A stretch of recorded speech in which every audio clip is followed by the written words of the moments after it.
The sun was rising over the ranch when Marcus Webb found her. At first, he thought it was a discarded bundle of rags, something the wind had blown against his mailbox. But then he saw the girl's face, and he understood immediately what had happened. She was Apache, perhaps 16 or 17, her dark eyes filled with a mixture of rage and resignation that suggested this wasn't the first time the world had treated her as disposable. She was bound to mailbox posts with rope, her legs useless beneath her, her dress torn and filthy. Her left arm was wrapped tight against her body. Old injury, Marcus thought, the kind that had left her partially paralyzed. Someone had written something across her dress in charcoal. Free prize for anyone brave enough. Marcus felt something cold and dangerous move through his chest. He was 56 years old, had lived alone on his ranch for 30 years, and he'd made peace with isolation. But he had not made peace with cruelty, especially not the kind of casual, community-sanctioned cruelty that this represented. He knelt beside the girl and began untying the ropes. "My name is Marcus Webb," he said quietly. "I'm going to get you down from here. You're safe now." The girl didn't respond. She simply watched him with eyes that had learned not to trust. Once he had her free, Marcus carried her inside. She weighed almost nothing, her frame skeletal beneath her torn dress. He set her gently on his bed and began assessing her condition with the competence of someone who'd learned frontier medicine over decades of necessity. She had been there for hours. He realized the rope marks on her wrists were deep. Her skin was burned from the morning sun. Her lips were cracked from thirst. Someone had fed her to the desert like an animal left to die, and they'd called it a joke. "Water," Marcus said gently, bringing her a cup. "Drink slowly." The girl drank as if she'd never tasted water before, and then she spoke for the first time, her voice rough and accented.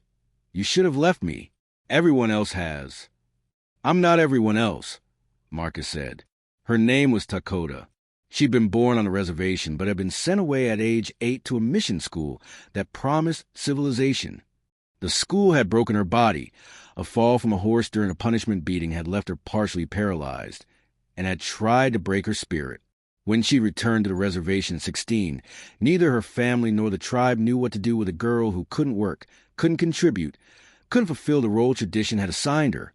She'd eventually made her way to the nearest town, Salvation Creek, hoping to find work, any work. Instead, she'd found cruelty. The townspeople had decided that a disabled Apache girl was the perfect target for their jokes, their contempt, their casual violence. Takoda told Marcus all of this over the course of 3 days, as she healed from the immediate trauma, and began to understand that he genuinely had no intention of forcing her out. "Why would you help me?" Takoda asked on the 4th morning, watching Marcus prepare breakfast with the kind of care he gave to everything. "Because you deserve it," Marcus said simply. "Because my conscience wouldn't let me do anything else. Because I'm tired of watching people treat human beings like garbage and calling it entertainment." The confrontation came on the 5th day. A group of men rode out to Marcus's ranch. The doctor, the banker, the preacher, the general store owner. They were smiling, clearly expecting Marcus to either have turned Takoda out or to be grateful for their prank. "She's gone, I assume?" the doctor said, climbing down from his horse. "She's here," Marcus said calmly. "And she's staying." The banker laughed. "You can't be serious. You're going to keep an Apache girl? What will people think?" "I don't care what people think," Marcus said, his voice dropping to something dangerous and quiet. "What I care about is that your prank was attempted murder. You left her bound in the sun, without water. You marked her like an animal for sale. You did all of this as a community, which means all of you share responsibility." "It was just a joke," the preacher said, and the casual dismissal of what they'd done made Marcus's hands clench into fists. "Jokes are consent," Marcus said. "Jokes have laughter from everyone involved. What you did was cruelty. What you did was a crime. And what I'm going to do is make sure everyone knows exactly what kind of people you are." The men exchanged glances, and Marcus saw the moment when they realized he was serious. "You're going to ruin yourself," the banker said coldly. "Associating with her, helping her. People will think." "Let them think," Marcus interrupted. "I'm going to teach Takoda to read." I'm going to help her build a life where she's valued for her mind and her character, not judged for her disability or her heritage.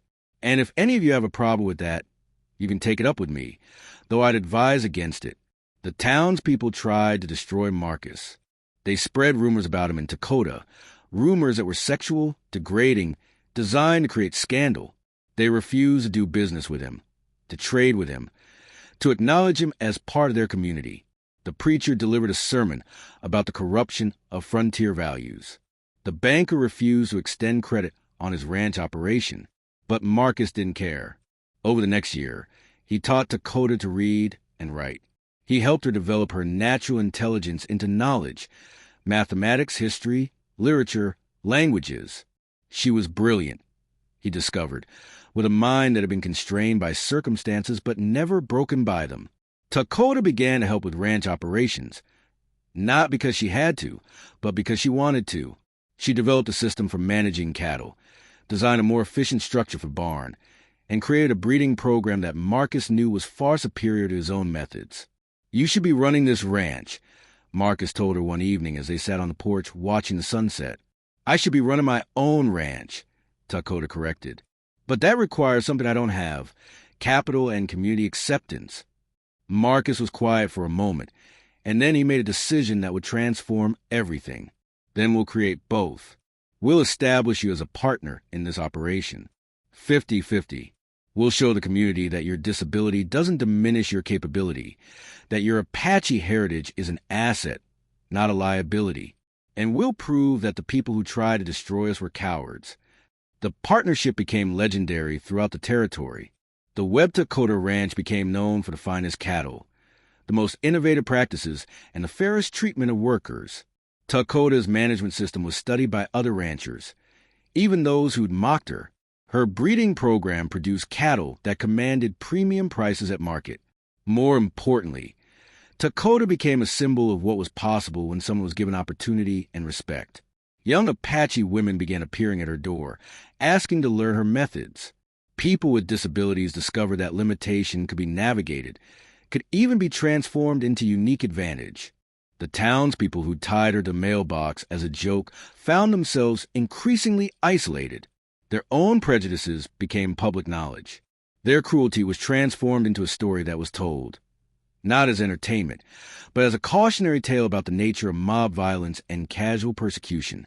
7 years after the day Marcus found Takoda tied to his mailbox, the town held a celebration not by choice, but because the territorial government was honoring the Webb Takoda Ranch for its innovations in agricultural management.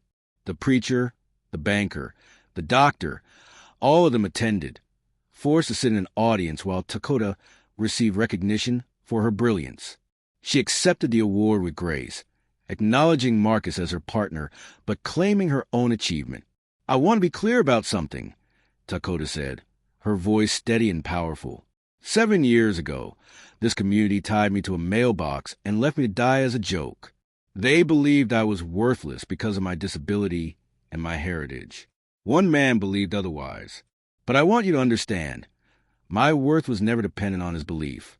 My capability was never dependent on his support. What Marcus gave me was opportunity. The rest, the achievement, the success, the transformation, that was mine. That was always mine. I simply needed someone brave enough to stop denying it to me. 10 years after that first morning, Takoda had her own ranch, a thriving operation that rivaled Marcus's in every way. She had hired a team of disabled workers, Apache employees, and people the town had rejected. Her ranch became a sanctuary for those society had deemed worthless, and it became a testament to what was possible when capability was recognized rather than denied. She and Marcus had married, not as a rescue and rescued, but as partners who'd each found in the other a reflection of their own strength. Their marriage produced no biological children, but their ranch produced hundreds of success stories. People who'd arrived broken and left rebuilt, people who discovered that disability didn't diminish worth, that heritage could be celebrated rather than condemned. On the 15th anniversary of the day Marcus found her tied to his mailbox, Takoda stood in the territory's capital city and testified before a legislative committee about the treatment of disabled citizens and indigenous peoples. "I was left to die as a town's joke," she said, her voice carrying the weight of someone who'd transformed trauma into purpose. "But I survived not because someone saved me, but because someone respected me enough to let me save myself. The question before you isn't whether people like me deserve opportunity. The question is whether your society is brave enough to stop pretending that cruelty is entertainment and start recognizing that the people you reject might be precisely the ones your future depends on." The townspeople of Salvation Creek would spend decades discussing the choice Marcus had made that morning. Some understood it as an act of mercy. Others understood it as an act of defiance. But what mattered most was what happened as a result. A disabled Apache girl who should have been disposable became a legend. A community's cruel joke became a lesson in what happens when compassion meets capability. And a lonely rancher discovered that the greatest partnership of his life would come not from someone who needed saving, but from someone who simply needed the space and respect to become themselves. Marcus's choice wasn't radical because he rescued Takoda. It was radical because he didn't rescue her. He simply got out of her way and let her build the extraordinary life that was always possible. The townspeople had expected him to perform charity. Instead, he performed something far more revolutionary. He treated a disabled Apache girl like she was valuable, capable, and worth investing in. And that, it turned out, changed everything.